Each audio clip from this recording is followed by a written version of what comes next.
En fait, je crois que le Barça, on est destiné à être pauvre, les frères. On est destiné à ne pas avoir d'argent.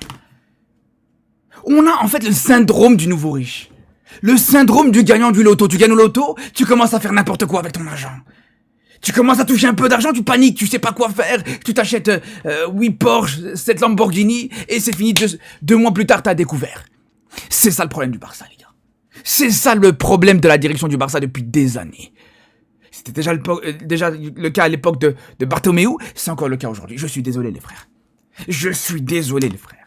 Toute cette galère pour repasser au 1 sur 1, pour repasser justement à un équilibre financier stable, on se rend compte à quel point on a galéré énormément pour revenir là-dessus, avec Olmo, avec certains joueurs comme ça qu'on n'a pas pu aller ramener, certains joueurs qu'on a dû s'en séparer exprès par rapport à ça. Et là, de nouveau, on retombe dans ces travers. De nouveau, on commence à faire les grands flambeurs. De nouveau, on commence à... Les gars, c'est quoi ce délire, s'il vous plaît? S'il vous plaît, le mercato a pas recommencé qu'on dépense 80 millions sur un joueur qui n'en vaut pas. Mais à aucun moment, je dis bien à aucun moment, Gordon, avec toutes les qualités qu'il peut avoir, qui sont pas non plus énormes, vaut 80 patates, les gars. Arrêtez de vous foutre de nous. Arrêtez de vous foutre de nous. Qui gère ce club, s'il vous plaît? Est-ce que ce club est géré par un enfant de 12 ans? Est-ce que ce club est géré par un joueur de fut? Je comprends pas, les frères. Au bout d'un moment, les gars, tu sais que t'as un mercato à gérer. Un mercato décisif. Peut-être l'un des mercatos les plus importants dans l'histoire du club. Un mercato qui pourrait avoir un tournant décisif sur les prochaines saisons. Et là, on fait quoi, les gars? On commence directement par mettre 80 millions sur un joueur qui a 6 buts en première ligue. Normal. Le mec a 6 buts en première ligue, les frères. 6 buts en 26 matchs. Et nous, on va s'empresser de mettre 80 millions, allez, 70 plus 10 sur lui. Alors vous allez me dire, ouais, mais il a 10 buts en Ligue des Champions. Sur les 10 buts qu'il a en Ligue des Champions, la moitié c'est contre Karabakh, les gars. 10 buts en Ligue des Champions, t'en retires 4 contre Karabakh. T'en retires 2 contre l'Union Saint-Gilloise. Mais quand c'est dans les gros matchs, en Ligue des Champions, c'était plus compliqué. Sur la triple confrontation contre le Barça, c'est le moins bon des 3. C'est le moins décisif des 3 attaquants de Newcastle. Elanga a été plus décisif. Barnes a été plus décisif, lui non. Lui moins en tout cas. Et là, je parle sur les 3 confrontations, sur les 3 matchs. Mais si on parle rien que sur les deux dernières confrontations, en fait les confrontations les plus importantes, en 8e de finale, c'est le seul attaquant des 3 à ne pas avoir été décisif. Voilà, gaspillage d'argent inutile. Inutile. 80 millions sur un joueur, je vous dis les frères, qui franchement il en vaut 40-50 millions maximum. S'il jouait pas en première ligue, c'est ce qu'il vaudrait. La seule chose qui fait qu'aujourd'hui, il vaut ce prix-là, c'est parce qu'il joue en première ligue. Mais on peut pas aller recruter des joueurs de première ligue comme ça.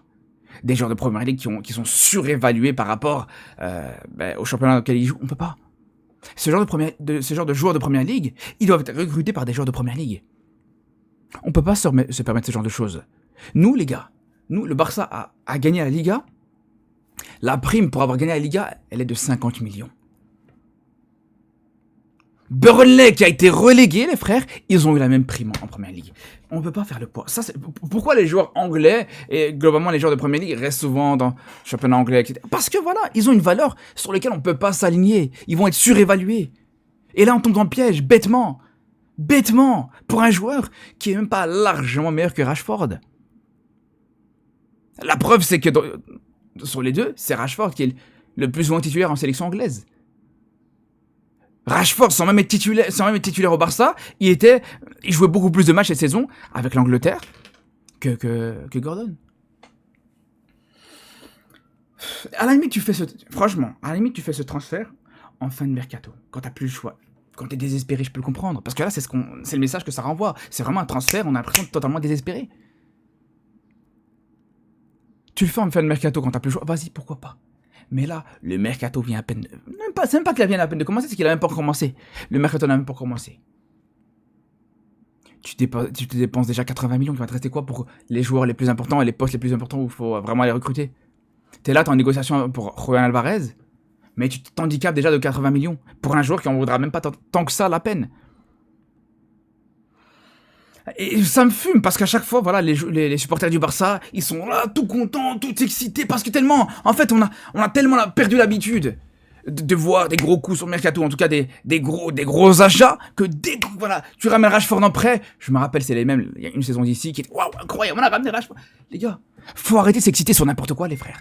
Faut arrêter de s'exciter sur tout n'importe quoi à un moment donné, les gars. Alors je veux bien que voilà, que le frigo est très vide pour le Barça en termes de mercato.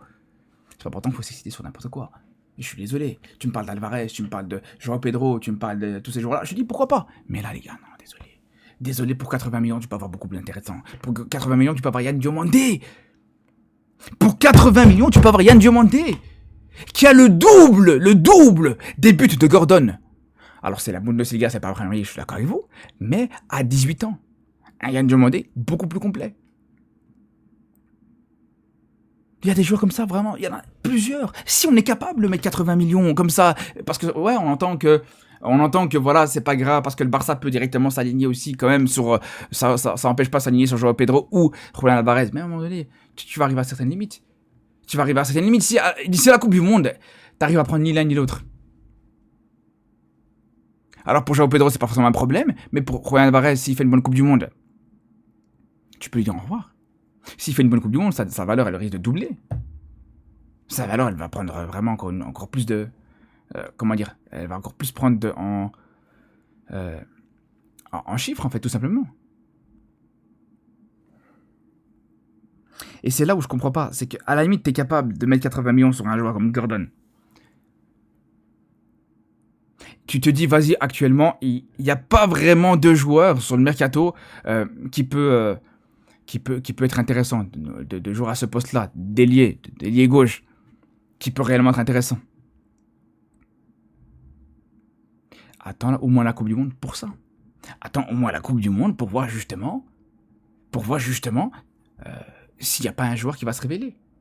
Si t'as un joueur qui se révèle à la Coupe du Monde, un joueur qu'on sous-cote peut-être un petit peu et qui va faire une grosse Coupe du Monde par exemple, bah à tout moment, voilà, c'est le prix qu'il pourrait valoir en fait, tout simplement. Un gros crack, je sais pas moi, un peu partout en Europe ou même en Amérique du Sud, voire en Afrique, c'est le prix qu'il pourrait valoir. Mais voilà, on se précipite sur un transfert vraiment qui a ni queue ni tête, vraiment venu de nulle part. Et aujourd'hui, tu te rends compte, en fait, et tu remarques, en fait, quand il s'agit du Barça, quand c'est pour aller... en fait, au Barça, en fait, tout simplement, plus une rumeur, elle tarde, moins t'as de chances qu'elle se produise. Plus une rumeur, elle tarde, moins t'as de chances qu'elle se produise. Par contre, là, pour Gordon, c'est même pas en 24 heures. En 12 heures, ça a été réglé, les gars. En 12 heures, ça a été réglé, les frères. J'ai fait l'aide avec ma famille. Les frères. À la fin de l'après-midi, je vois mon téléphone, je vois Gordon, c'est quasiment officiel. Here we go de Fabrizio Romano. J'ai cru que c'était une blague, les gars. Je vous jure, j'ai cru que c'était un poisson de l'aide. Pas un poisson d'avril, mais un poisson de l'aide. Mais bon, encore une fois, c'est moi qui va passer pour les grilles de service. Encore une fois, c'est moi qu'on va me dire, ouais, mais non, mais t'es jamais content. Mais comment vous voulez être content, les frères? Comment vous voulez être content? Et c'est ça qui est tellement dommage, c'est qu'aujourd'hui, voilà, t'es en négociation pour des joueurs qui sont beaucoup plus importants, des joueurs dont t'as beaucoup plus besoin, des joueurs qui pourraient beaucoup plus correspondre au club, mais tu t'handicapes dès ce mercato, tu t'amputes de 80 millions. Et au-delà de ça, parce que c'est un joueur qui peut être intéressant, mais c'est une prise de risque, les gars. C'est une prise de risque. Je préfère mettre 40 millions sur un Leao, par exemple, qui n'a pas de grosses références depuis un petit moment, c'est réel. Mais un Leao qui coûtera, par définition, que 40 millions. Et aujourd'hui, un joueur de 40 millions qui te fait une mauvaise saison, tu peux facilement le revendre juste derrière. Tu peux facilement, voilà, le revendre même plus cher.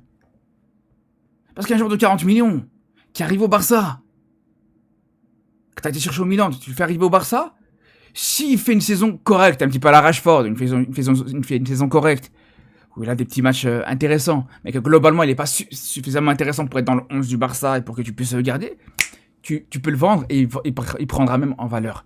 Par contre, un joueur à 80 millions que tu vas chercher en première ligue, sur une saison au Barça, si voilà, il fait pas une grosse saison, il vaudra pas il vaudra pas 100 millions juste derrière. Non, il diminuera, il baissera de prix, il baissera de minimum 30-40 millions. Et c'est là où je comprends pas comment tu prends des risques comme ça sur des joueurs qui aujourd'hui, même les supporters de Newcastle aujourd'hui sont contents. Newcastle sont surpris de voir que le Barça a investi autant. Comme je vous dis les frères, sur les 3 attaquants qui ont joué contre le Barça cette saison, du côté de Newcastle, c'était le moins bon des 3. C'était le moins efficace des 3. C'était le moins décisif des 3. Voilà, dites-moi ce que vous en pensez les frères, on aura l'occasion d'en reparler, et franchement ce mercato il est loin d'être terminé, enfin d'avoir commencé déjà, mais il est loin de nous avoir, d'être au bout de ses surprises, ça c'est sûr et certain. On se dit à très bientôt et surtout d'ici là les gars, prenez soin de vous.